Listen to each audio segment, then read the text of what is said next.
Guys, may udto ang for today's video. So nagluto ta og hipon with iba guys. So kaya siya tong hipon ng iba na siya gisagol nga baboy guys. So ako siyang giunang luto ang baboy, ang gipa brown, akong gipa golden brown. Kaya para siya maluto. Then after that, ako tong gibutang ang hipon. Kaya siyang hipon guys, balik 50 pesos ni siya sa carbon market. Siya gipalit guys. Okay. Taod-taod pa rin siya maluto guys ha. Ato siyang okay-okayon guys. So na siya hipon. Na siya hipon, na siya iba, o na siya baboy. Okay. Mas maayos siya guys ka ang pagluto nimo sa hipon nga naa siya. Magluto sa mantika kay dugay siya madaot guys. Ibutan lang guys niyo sa ref then initon lang. And for today's video, happy Sunday everyone. God bless us all.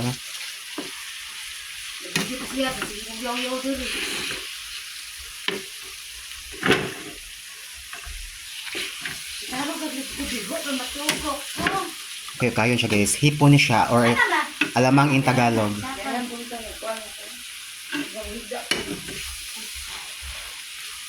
So, bayo-bayo ginang hipon guys. Bag 50 pesos na siya gipalit sa carbon market. Padungan siya maluto guys. Maluto siya sa mantika.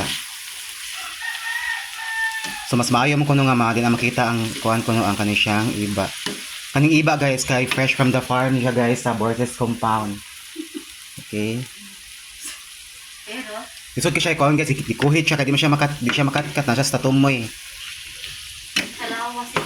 Sa lawas siya na sa tubo guys na siya sa sanga. Sa sanga siya no. Sa sanga siya guys. Mao to kuan guys struggle is real guys pero laban lang kay lang siya ikaw naghipon guys. Mostly sigara sama lamin siya Paris og kuan guys kanon. Lamin siya Paris og mangga. Parang po ko ano na yun, sinangat sa sama. Sekarang ganyan, tapi na nakatuloy sa lawas man ka, no? Lawas. Ikaw nasama. Pagkatulong di siya.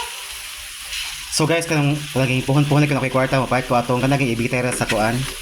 Imo siyang ibita, imong ikuan yung cellphone ba, sa imong neck. Para sa kuan nga cellphone ka na mag-vlog ka, di nakakinanghanan makupot. Si Ate Jay. Okay. Kasi nga na lang ganyan ko, no? Kasi nga na lang ganyan ko na. Diyan ka na, mga nalak sa no? Ito pang blue color. Sige okay guys, pero padungan ni siya maluto guys.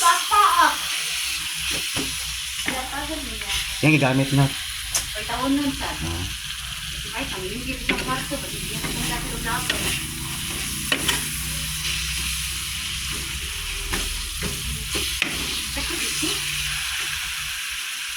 I think luto na gid siya guys. So luto na to ang hipon with baboy and with iba guys. Daghang salamat sa pagtan-aw. Happy Sunday everyone. God bless. Amping kanuna.